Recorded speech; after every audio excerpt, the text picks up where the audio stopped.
pastor Mark Finley responde à pergunta: em quem se pode confiar? No episódio de hoje, os videntes contra o profeta.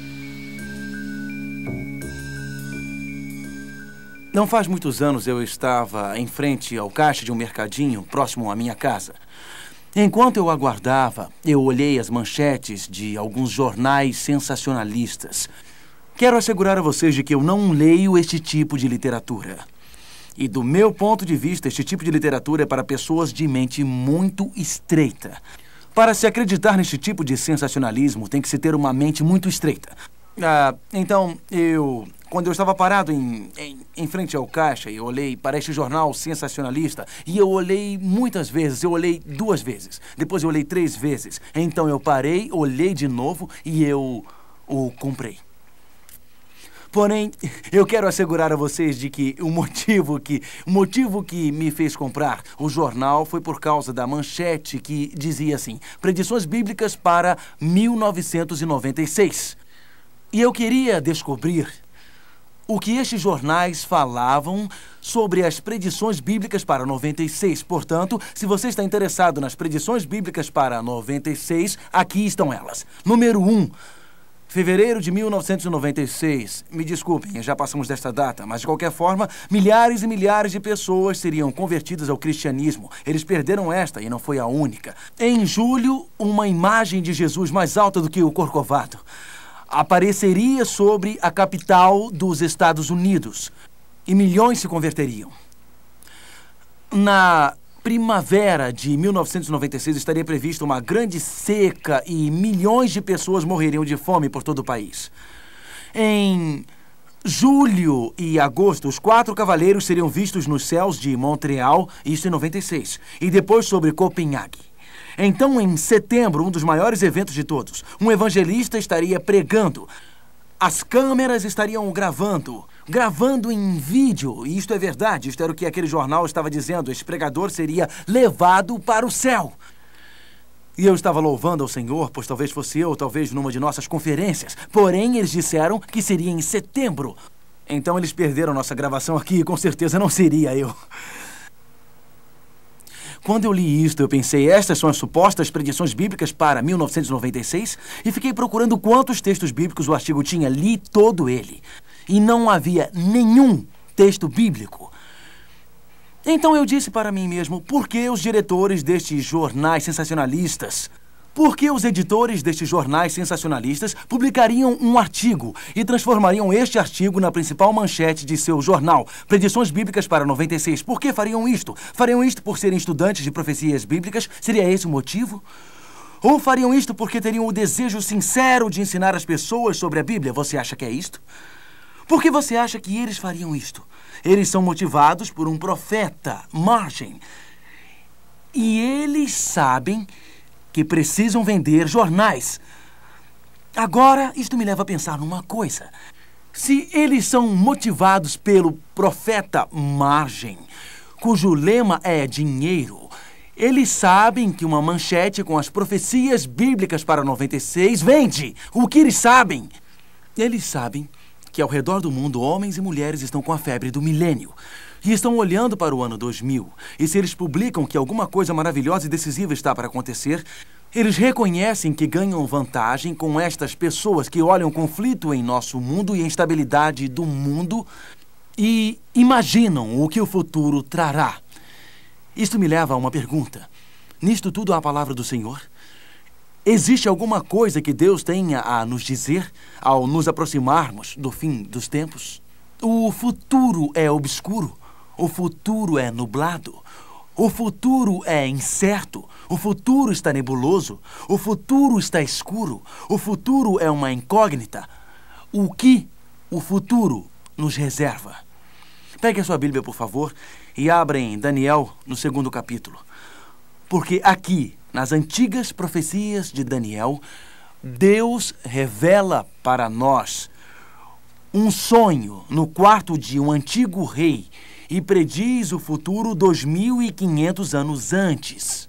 E o mais maravilhoso sobre este sonho, e o mais maravilhoso sobre esta predição, é que nestes últimos 2.500 anos, Os acontecimentos deste sonho se cumpriram. Todos os detalhes deste sonho já se cumpriram. Portanto, estes detalhes que já se cumpriram nos dão confiança para acreditar no que Deus diz que irá acontecer. Venha comigo para uma viagem há 2.500 anos atrás na história. Deixe sua mente voar pelas décadas, pelos séculos e milênios. De volta aos desertos arenosos da Babilônia. De volta ao palácio do rei Nabucodonosor. Abra sua Bíblia em Daniel capítulo 2. No segundo ano do reinado de Nabucodonosor, Nabucodonosor teve um sonho. O seu espírito se perturbou e passou-lhe o sono. E então o rei mandou chamar os magos, os astrólogos, os encantadores e os caldeus para que declarassem ao rei qual tinha sido o seu sonho. O rei foi dormir uma noite. E enquanto ele dormia no seu palácio, com seu pijama real, entre seus lençóis de seda, começou a se mexer e não conseguia dormir. Acordou no dia seguinte e disse: eu tive um sonho, mas eu não tenho certeza do que eu sonhei. Você já teve um sonho e acordou no dia seguinte e não se lembrou do que sonhou? Já teve esta experiência? Mas é claro, você diz: eu sonhei alguma coisa, mas eu não lembro do que era. Algumas pessoas dizem que se você comer pizza às 10 da noite ou às 10:30 da noite ou comer um grande prato de espaguete, o sangue desce para o estômago para ajudar a fazer a digestão e aí você sonha. Eu posso assegurar que o rei Nabucodonosor não estava comendo macarrão e muito menos comida baiana. Eu posso assegurar que o sonho que o rei teve não foi por nenhum fenômeno físico que aconteceu, mas o Deus do céu deu ao rei este sonho. E as escrituras dizem que o rei chamou os mágicos, os astrólogos, os seus encantadores e os caldeus. Agora, quem eram estas pessoas que o rei chamou? Bem, eram os mágicos. Eram os homens de confiança do rei. Eles derramavam óleo na água. Viam as mudanças e tentavam prever o futuro. Alguns mágicos também eram leitores de mãos, olhando para as linhas das mãos. Os mágicos tinham muitas cartas que eles jogavam, mas uma das principais coisas que eles faziam era pegar uma vaca, os mágicos babilônicos, e a cortavam ao meio, e olhando o fígado da vaca tentavam prever o futuro. Os astrólogos olhavam para as estrelas do céu. Existe uma diferença entre astronomia e astrologia. A astronomia é uma ciência que estuda os movimentos dos sistemas planetários no céu, mas a astrologia é uma subciência que olha para as várias constelações. E talvez você saiba que 3.000 jornais nos Estados Unidos têm colunas sobre astrologia.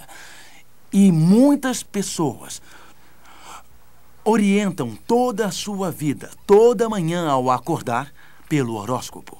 Há algum tempo eu recebi uma propaganda de um cartão de crédito. Você já recebeu algo assim, não é verdade? Eu ia dizer lixo postal, mas talvez o melhor seja a correspondência não solicitada. Eu recebi esta correspondência com uma propaganda de um cartão de crédito que dizia que ao pedir este cartão você receberia uma assinatura grátis de um horóscopo. Eu joguei aquilo fora o mais rápido possível, não queria nem estar perto daquele cartão.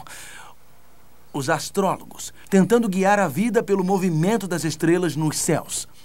Os videntes usam os fenômenos psíquicos, as ondas cerebrais, a telepatia mental, com o intuito de predizer o futuro. Você deve estar se perguntando quem são estes caldeus do capítulo 2. Os caldeus eram a elite educada, os mestres. Então o rei Nabucodonosor entrou em contato com todos aqueles que pensavam que sabiam alguma coisa. Todos os maiores sábios do mundo. E disse: mágicos, joguem o óleo sobre a água para me dizer o futuro. Astrólogos, olhem para o céu e digam-me o que eu sonhei ontem à noite e o que quer dizer. Videntes, usem seu poder mental, usem seus encantamentos sobre o que eu sonhei ontem à noite e o que significa. E mestres, homens sábios, homens educados, digam o que eu sonhei ontem à noite e o que significa. Eles sentaram em torno do rei e disseram: tudo bem, não há problema nenhum. Podemos dizer ao Senhor o significado do seu sonho, só nos conte o que sonhou e nós diremos o que significa. Sabiam que qualquer sonho que vocês tenham, eu posso dizer o que significa? Estão olhando para mim de um modo estranho? Eu posso estar certo ou errado, mas digo o significado. Não significa que convencerei vocês, mas posso dar a minha interpretação. O rei sabia disto. Portanto, ele disse, desculpem, mas eu não consigo lembrar do que eu sonhei. Eu sou mais esperto do que vocês. Se vocês não podem me contar o que aconteceu no meu quarto há 24 horas, como poderão me falar sobre 2.500 anos à frente? Isso não é lógico? Se eles não podiam dizer o que ele sonhou na noite anterior, como eles poderiam dizer o que iria acontecer em 1 ano, 10 anos, 25 anos, 100 anos, em 1000 anos? Então ele disse... Vocês precisam me dizer o que eu sonhei ontem à noite. Ou eu vou cortar suas pernas, seus braços, seu pescoço, e isto será um grande problema. Vocês só precisam me dizer o que eu sonhei a noite passada. E o decreto decorreu pelo império. E ao passar por todo o império, chegou à casa de Daniel. Daniel não era um mágico ou astrólogo ou vidente, mas ele fazia parte da elite educada. Ele não estava no palácio.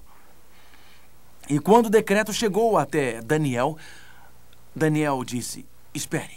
Daniel, capítulo 2. Olhem com muita atenção para o verso 15. Aqui nós temos um problema insolúvel. Aqui está um grande mistério, aparentemente sem nenhuma solução. Aqui está a perplexidade diante do não revelado. Aqui está a crise pela qual a vida de Daniel corria perigo. Daniel 2, verso 15. Disse a Arioque, encarregado do rei, por que é tão severo o mandado do rei? Então Arioque explicou o caso a Daniel. Foi Daniel ter com o rei e lhe pediu que designasse o tempo, e ele revelaria ao rei a interpretação. Então Daniel foi para casa e fez saber o caso a Ananias, Misael e Azarias, seus companheiros, para que pedissem misericórdia ao Deus do céu sobre este mistério. Verso 19. Então foi revelado o mistério a Daniel numa visão de noite. Daniel bendisse o Deus do céu. Daniel não sabia qual era a solução para o problema, mas ele conhecia alguém que sabia a solução.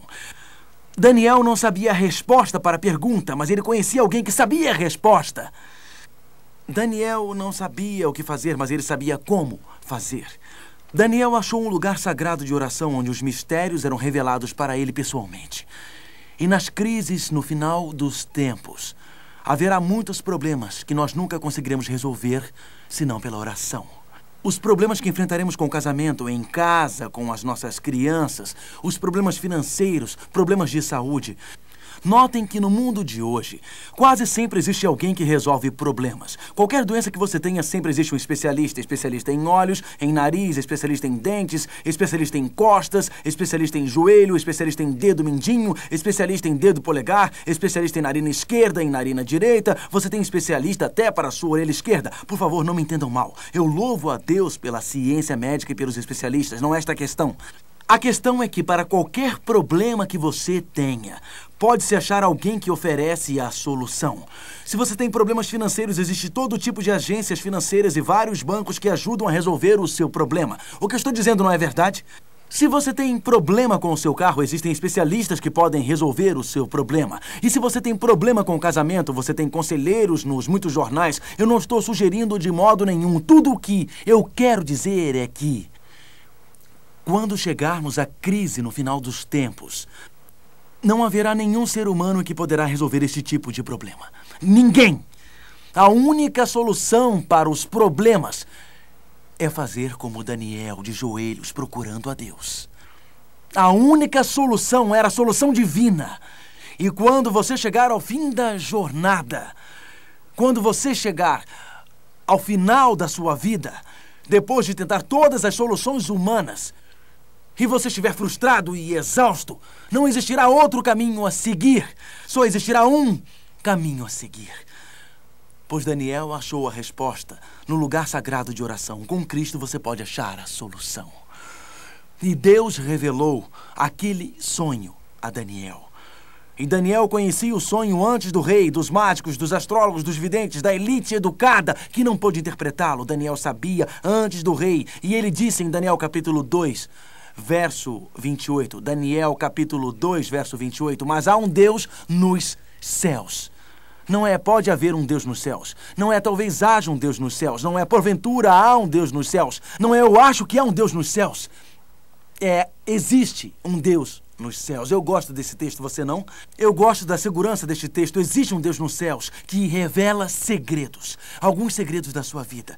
Alguns mistérios em sua vida. A respeito de seu futuro. Do futuro dos seus filhos, a respeito do seu dinheiro, a respeito das suas dívidas. Existe um Deus nos céus que revela os segredos e ele fez isso há 2.500 anos e ele faz isto hoje. Existe um Deus nos céus que revela segredos e fez saber ao rei Nabucodonosor o que há de ser no fim dos dias. O teu sonho e as visões da tua cabeça são estas. Note o que ele disse. Ele disse, Nabucodonosor, o sonho é para o fim dos dias. Então, onde quer que este sonho comece, ele termina no fim. Onde quer que comece, termina no fim. Este é um sonho que o leva para o final dos tempos. É um sonho que o leva para os últimos dias. É um sonho que o leva para os dias finais da história deste mundo. A Bíblia diz, Nabucodonosor estará nos últimos dias. Então, Daniel continuou a explicação. Estando tu, ó rei, no teu leito, seguiram-te pensamentos a respeito do que há de ser depois disto. Aquele, pois, que revela os mistérios, te revelou o que há de ser.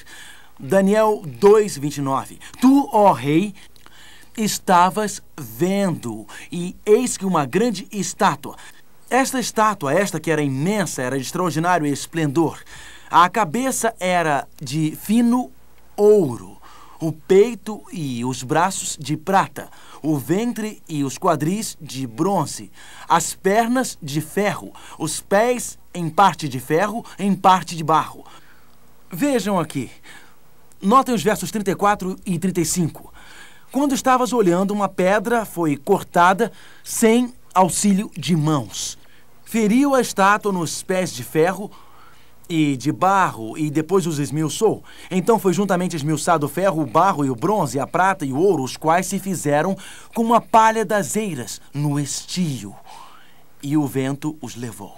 Se você fosse Nabucodonosor, não estaria assustado? Daniel, foi exatamente isso que eu vi em meu quarto. Uma imagem com uma cabeça de ouro, com o peito e braços de prata, com os quadris de bronze, com as pernas de ferro e os pés de ferro e barro. Então eu vi uma pedra, não cortada por mão, vindo e destruindo a imagem pelos pés, transformando tudo em pó. E esta pedra se transformou em uma montanha que encheu toda a terra. Agora, se você fosse Nabucodonosor e Daniel tivesse acabado de contar o seu sonho, o que você diria a Daniel? O que você diria a ele? Diria, Daniel, este foi o meu sonho, mas a próxima coisa que eu quero saber é o que isto é o que quer? O que significa? Por acaso alguém já disse a você, levante a sua mão, se achar que as profecias bíblicas são uma questão de interpretação pessoal. Quantos de vocês já ouviram isto? Qualquer um pode supor qualquer coisa sobre profecias. Mas espere um minuto, nós acabamos de ver uma profecia sobre uma imagem com 4 metais, ouro, prata, bronze e ferro. Como vamos entender esta profecia? Talvez o que devemos fazer é pegar alguns pedaços de papel e passá-los para todos. E vamos supor que você nunca ouviu esta profecia antes. E eu vou passar estes pedaços de papel e todos vão tentar adivinhar o que significa. Vamos dizer, bem, ouro significa isto, uma nação muito rica, isto representa... Vamos passar os pedaços de papel para escreverem nele o significado. E eu fecho os meus olhos e tiro um e isto vai ser o que significa. Vamos concordar com isto democraticamente, não é? Você acha que este é o modo de interpretar uma profecia e deixar que todos interpretem do modo que parecer melhor? Quem deu esta profecia para o rei Nabucodonosor? Existe um Deus onde? Nos céus, que faz o quê? Revela segredos. Então foi Deus quem deu esta profecia. Não faz sentido dizer que foi Deus quem deu a profecia para Nabucodonosor? Que Deus deu a profecia para ser interpretada? Isto não faz sentido para vocês? Isto não é lógico? Se Deus deu a Nabucodonosor o sonho que se refere aos últimos dias, a interpretação que Daniel deu a Nabucodonosor seria a que Deus deu a Daniel. Na verdade, lendo no livro de Daniel, capítulo 2, verso 36. Daniel 2, verso 36. Daniel 2, verso 36. Esta é a interpretação. E qual é a próxima palavra? Qual é? Esta mesmo. Eu ouvi alguém dizer? Nós. Esta é a interpretação do verso 36. Este é o sonho e também a sua interpretação. Diremos ao rei. Quem é nós? Deus e Daniel. Então isto não é apenas uma interpretação humana. Com certeza não é uma interpretação do Mark Feeling, mas esta é uma interpretação que Deus deu a Daniel, que deu ao rei e que escreveu neste livro.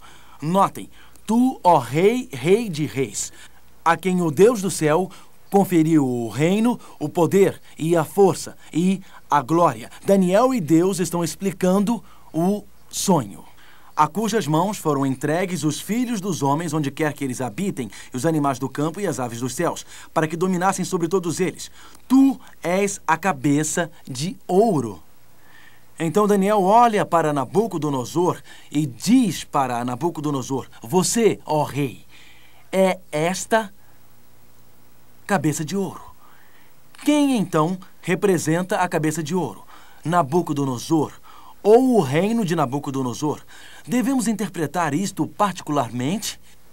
Não, porque aqui na Bíblia diz: você, Nabucodonosor, é esta cabeça de ouro. Então Nabucodonosor, ou o reino dele, a Babilônia, representa a cabeça de ouro. O que o segundo metal representa, verso 39, depois de ti se levantará outro reino, inferior ao teu, como prata vale menos do que o ouro. Então o segundo reino se levantaria. Este texto não dá nomes, mas depois em Daniel é citado e nós veremos.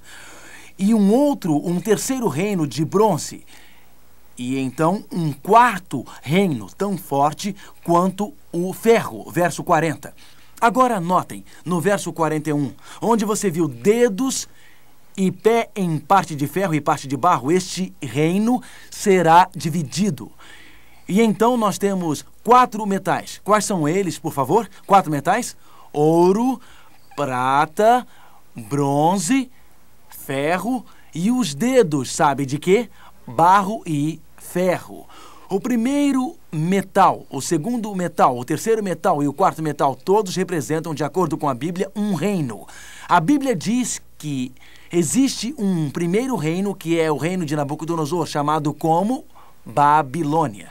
Então, se você olha para os metais, estes metais desta imagem estão em ordem decrescente de valor. Os 4 metais representam os 4 grandes reinos. O primeiro, a cabeça de ouro, representa a nação da Babilônia. Eu imagino qual a nação que viria depois de Babilônia. Que nação viria depois de Babilônia? A Bíblia nos ajuda a saber isto. Volte para Daniel, capítulo 5. Daniel, capítulo 5, e vamos ver imediatamente que estes 4 metais representam 4 reinos. O primeiro representa a Babilônia. Que nação veio depois de Babilônia, que seria o segundo metal representado no peito e nos braços de prata? Daniel 5, 26. Esta é a interpretação daquilo. Mene, contou Deus o teu reino e deu cabo dele. Tekel, pesado foste na balança e achado em falta. Pérez, dividido foi o teu reino e dado aos medos e persas. Então, que nação veio depois de Babilônia e que é representada pela prata? Qual a nação? Os medos e os persas. Mas os persas duraram para sempre? Duraram? De jeito nenhum, porque um terceiro reino viria a seguir. E este terceiro reino seria representado por um quadril de bronze, como diz a Bíblia. A Bíblia realmente dá um nome. O nome do império que seguiria os Medo-Persas? Dá? Sim. Vá para Daniel, capítulo 8. Vá para Daniel e encontraremos uma maravilhosa profecia no capítulo 8 do livro de Daniel. Há uma pequena mudança nos símbolos aqui, um carneiro, mas ele nos conta qual seria a nação que viria após os medos e persas. Daniel 8, verso 20. Os medos persas vieram depois de Babilônia. Daniel 8, verso 20. Aquele carneiro que viste com 2 chifres são os reis da Média e da Pérsia. E que nação substituiu os medos persas? Verso 21. Mas o bode peludo é o rei de onde? Da Grécia. O reino da Grécia. Então, o Império Grego seguiu o medo persa. Recordando, a cabeça de ouro representa ouro. Representa o quê? Babilônia. Você leu isto na Bíblia, sobre a cabeça de ouro. A prata representa a próxima nação, depois de Babilônia, que era os medo-persas. E os quadris de bronze representavam a nação que seguiria os medo-persas. Que nação era? Qual? Grécia. A história seguiu esta profecia como um projeto?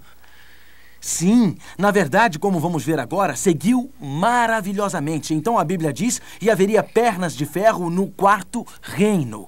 Vamos voltar a Daniel capítulo 2. A história vem seguindo estas profecias como um projeto. Daniel no 2º capítulo.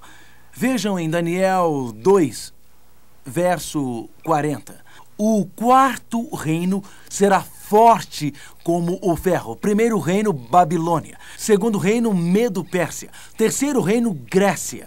E o 4º reino será forte como o ferro, pois o ferro a tudo quebra e esmiuça, como o ferro quebra todas as coisas. Assim ele fará em pedaços e esmiuçará. Quanto ao que viste dos pés e dos dedos em parte de barro, de oleiro e em parte de ferro, será isso um reino dividido. Que nação seguiu a Grécia? Que nação era? Roma, a nação de Roma. E Roma foi dividida em 10 dedos. Agora vamos ver a incrível precisão desta profecia. Babilônia, representada pela cabeça de ouro, mandou no mundo de 605 a 539 a.C. O ouro era um símbolo muito adequado para Babilônia. Babilônia era uma enorme nação no mundo. A riqueza de Babilônia era sem precedentes. Na verdade, o deus da Babilônia, Bel-Marduk, sentado num trono de ouro, ao lado de uma mesa de ouro, próximo de um castiçal de ouro, e um templo todo de ouro.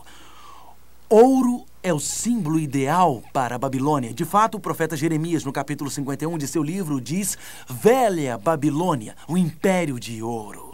Então, os profetas da Bíblia descobriram que Babilônia era a cabeça de ouro. Babilônia governou o mundo entre 605 e 539 a.C. Mas então outro império foi o seguinte: a prata, o 2º império, Medo-Pérsia.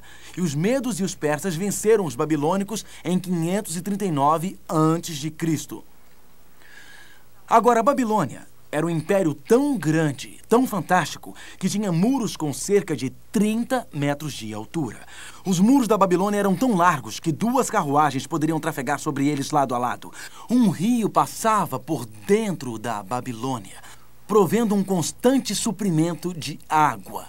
Naquele tempo, se uma nação quisesse atacar outra, muitas vezes os inimigos sitiavam aquela nação e impediam que a comida entrasse na cidade. Babilônia é descrita por renomados historiadores como tendo um suprimento de comida para 20 anos. E quando os medo-persas a sitiaram, os guardas babilônicos em cima dos muros jogavam comida e diziam: Ei, amigos, vocês estão com fome? Aqui está um sanduíche para o lanche, um especial babilônico, aqui vai! Então eles jogavam os suprimentos de comida por cima dos muros. Como foi então que Babilônia chegou a cair? Como foi que este império entrou em colapso? Mantenha o seu dedo em Daniel 2. E vamos para trás no livro de Isaías, uma das mais maravilhosas, uma das mais incríveis profecias. Deus não somente deu o nome da nação que viria após a Babilônia, Medo-Pérsia, como também deu o nome do príncipe persa, que venceria Babilônia há mais de 150 anos antes dele nascer. Veja, foi em 539 a.C. que Ciro, Dario, o Medo, e Ciro, o persa, juntaram seus exércitos e se tornaram um império Medo-Persa, para então conquistar Babilônia. Mas 150 anos antes de Ciro nascer, ele foi mencionado por Deus como o homem que faria isto. Que Deus é este?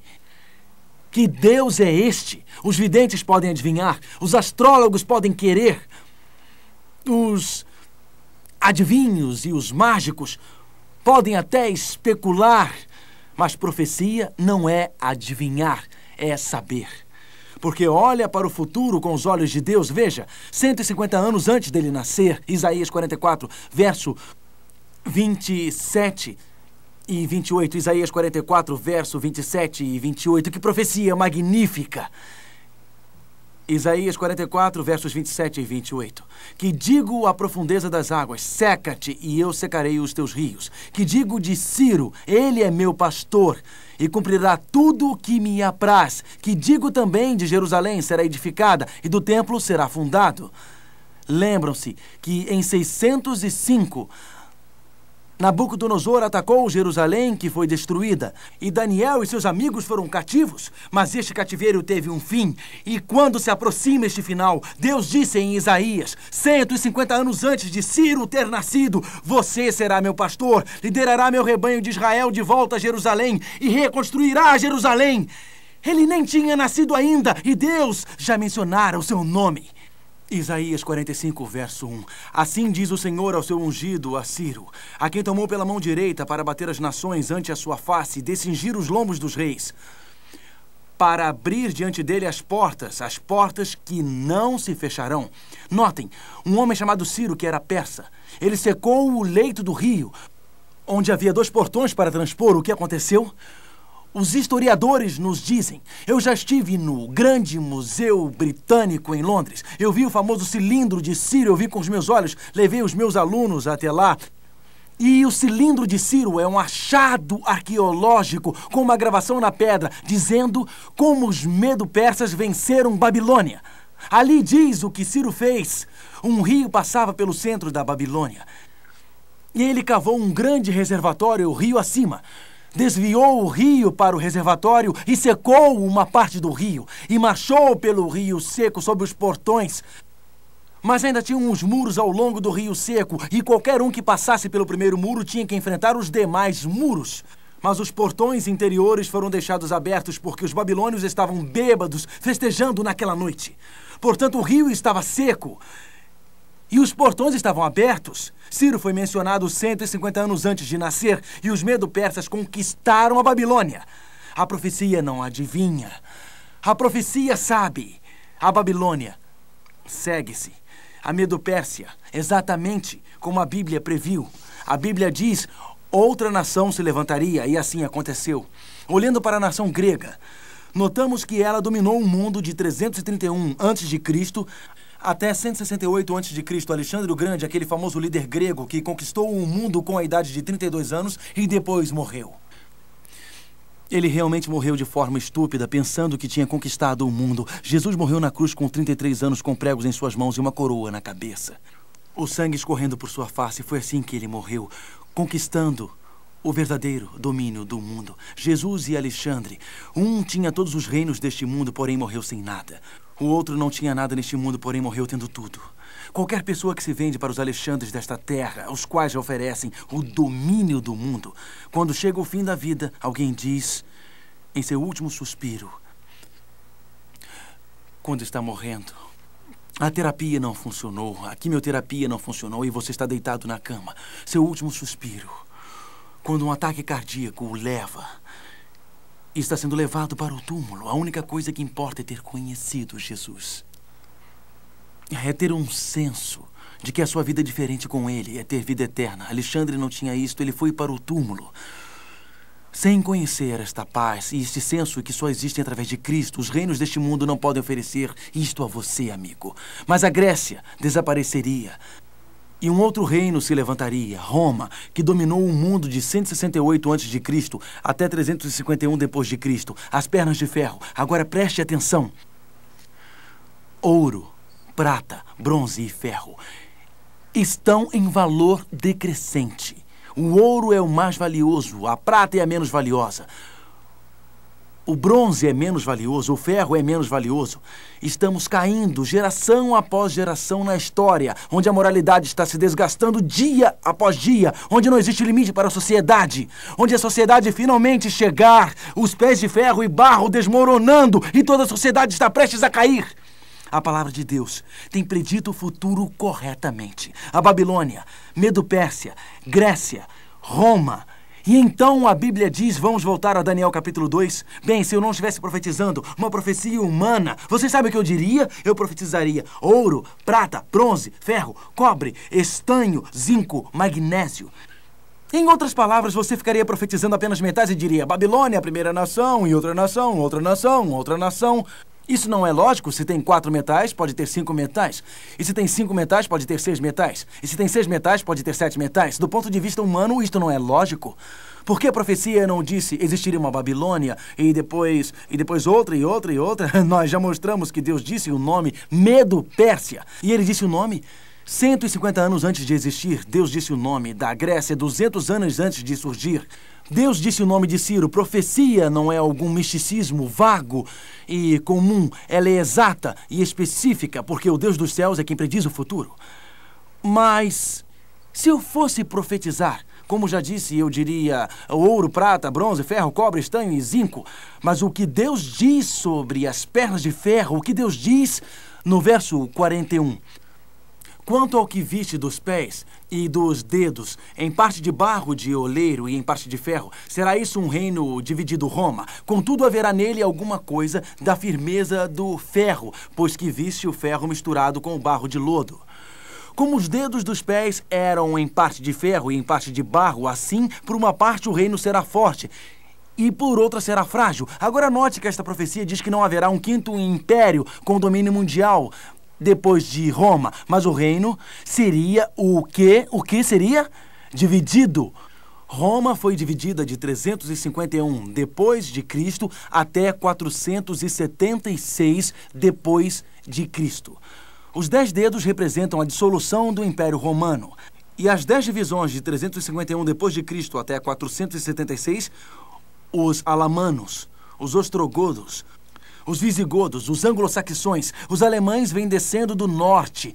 Roma desintegra-se através da preguiça e da corrupção, da imoralidade, e Roma foi finalmente dividida. E algumas dessas nações do Império Romano eram fortes como o ferro, e algumas dessas nações eram fracas como o barro. Algumas eram fortes como o ferro e outras eram frágeis. Toda criança que já estudou algum tipo de história sabe que não foi um quinto reino com domínio mundial que destronou Roma, mas que, na verdade, Roma foi dividida. A história tem seguido a Bíblia ao pé da letra. A história tem seguido a Bíblia como um mapa. Mas note o que a Bíblia diz aqui no verso 43. Sim, algumas de suas nações serão fortes, como a Alemanha, a França e a Espanha, através dos anos. Algumas não serão fortes militarmente, nações como Luxemburgo, Suécia, através dos anos. Mas vamos ao verso 43. Quanto ao que viste do ferro misturado com barro de lodo, misturar-se-ão mediante casamento, mas não se ligarão um ao outro, assim como o ferro não se mistura com o barro. Assim como o ferro e o barro não se misturam, haverá uma tentativa para se juntarem. Eles misturar-se-ão com a semente dos homens. O que significa misturar a semente?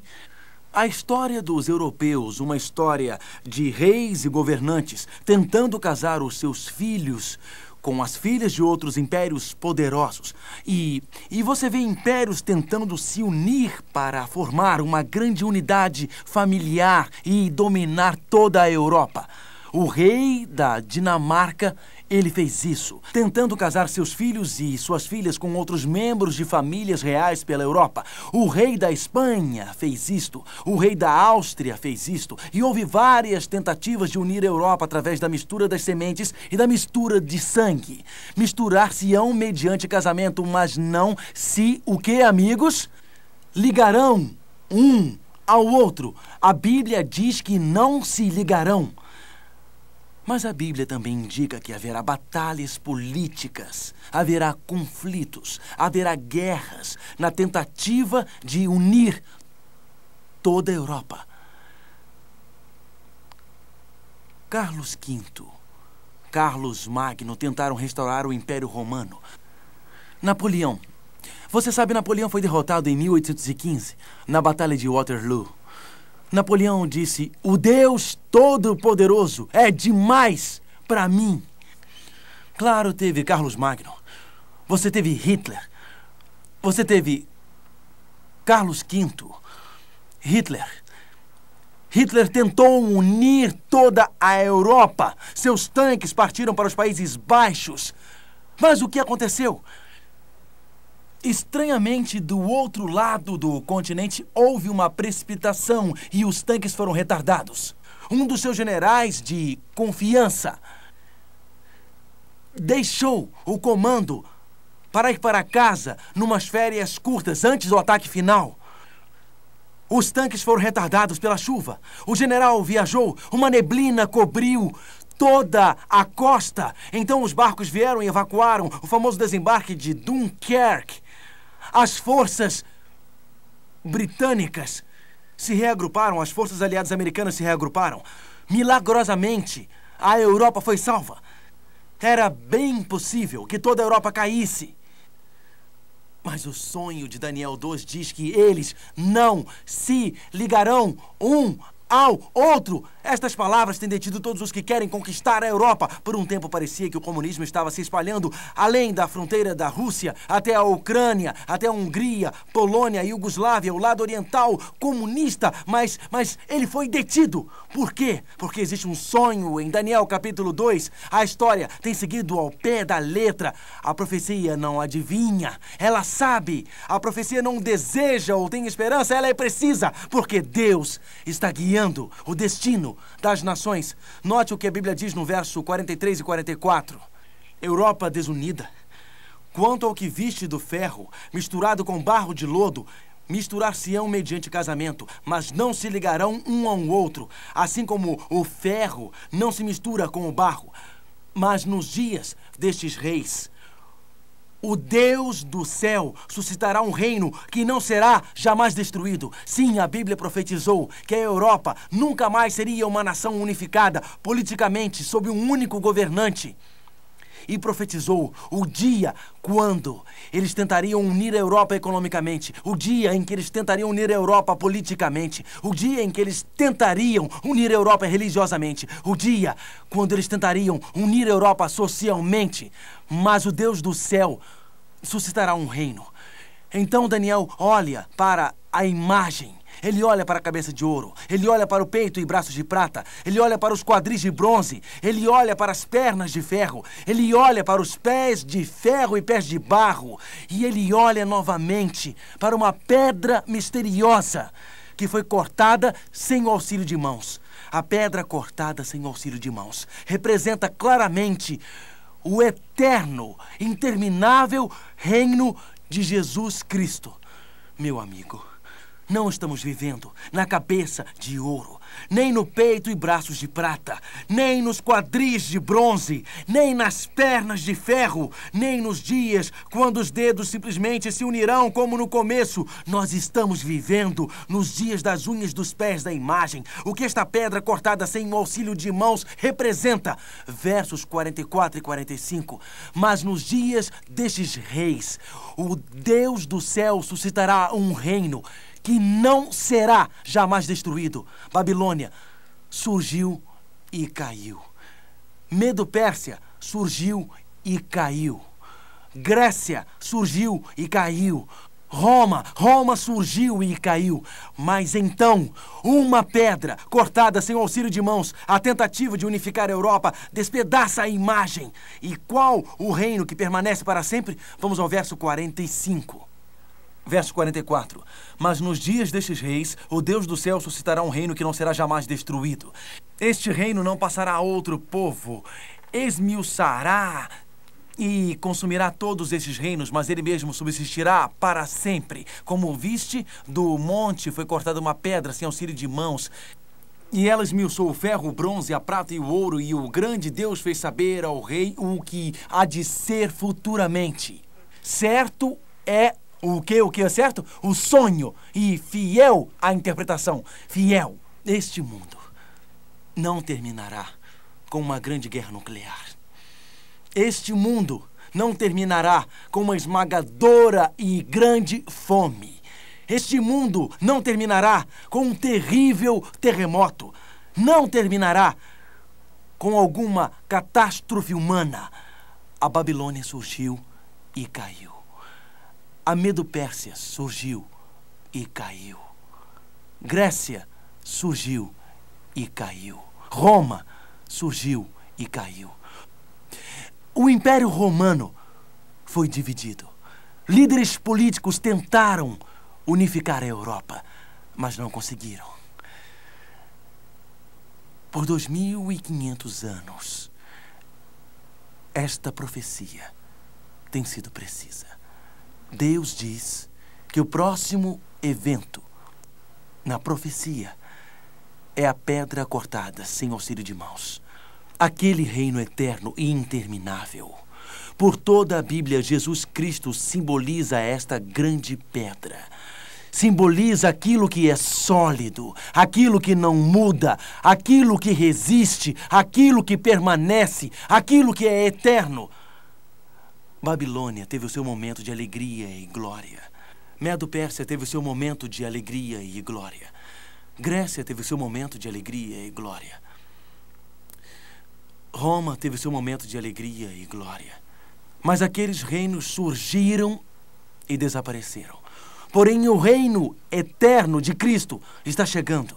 Não estamos vivendo nos dias de Babilônia, Medo-Pérsia, Grécia ou Roma. Estamos vivendo no fim dos tempos.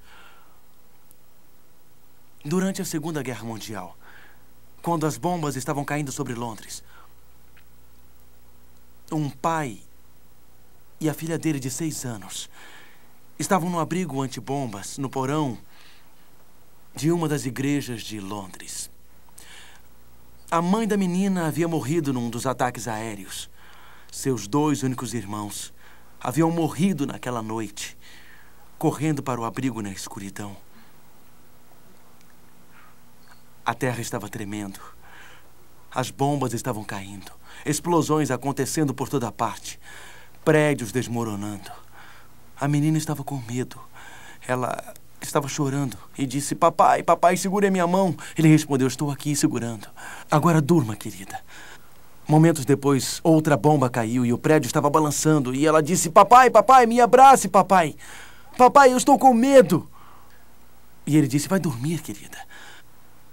Continuaram caindo e finalmente a menina olhou para ele e disse: "Papai, eu só conseguirei dormir se eu vir que você está olhando para mim. Eu só conseguirei dormir, papai, se você estiver olhando para mim. Nos últimos dias da história deste mundo, fortes ondas abaterão a sua vida. Olhamos para o futuro e dizemos: ele é um ponto de interrogação. O que o futuro nos reserva?" E Deus diz: "Eu estou olhando para você. Eu não dei as costas para o planeta Terra. Eu não vou empurrá-lo para bem longe no espaço e deixar ser destruído. Mas eu voltarei em breve. Meu rosto está olhando para você. A pedra cortada sem o auxílio de mãos esmiuçará os reinos deste mundo. E o reino eterno de Cristo reinará para sempre, e sempre, e sempre, e sempre." Daniel está cheio de esperança, porque os reinos deste mundo não estão alinhados numa corrida política. Os reinos e destino deste mundo estão nas mãos de Deus e seu rosto está olhando para nós. Vamos orar. Ó meu Pai, te agradecemos porque as profecias não adivinham, elas sabem. Agradecemos porque a profecia de Daniel, capítulo 2, da grande imagem, tem se cumprido acuradamente, precisamente e minuciosamente através dos séculos. Ó meu Pai, ajuda-nos a reconhecer que Tu estás nos olhando. E quando o nosso futuro é preocupante, Tu estás lá. Quando ficamos temerosos, Tu estás lá. Se Tu és grande o suficiente e sábio o bastante para guiar o futuro do mundo, Tu podes guiar a nossa vida. Ajuda-nos na escuridão de nossa vida. As bombas estão caindo e estamos em choque, tremendo de medo. Ajuda-nos a ver que Teu rosto está voltado para nós. conceda-nos a certeza de que Tu estás nos guiando. Em nome de Jesus. Amém. O mistério do sofrimento e do desapontamento deixa todos perplexos. Onde está Deus quando estamos abatidos e sofrendo? No terceiro capítulo do livro de Daniel, Mark Finley descreve um Deus que enfrenta as dificuldades conosco. Descubra como, na poderosa mensagem Desafiando o Decreto de Morte.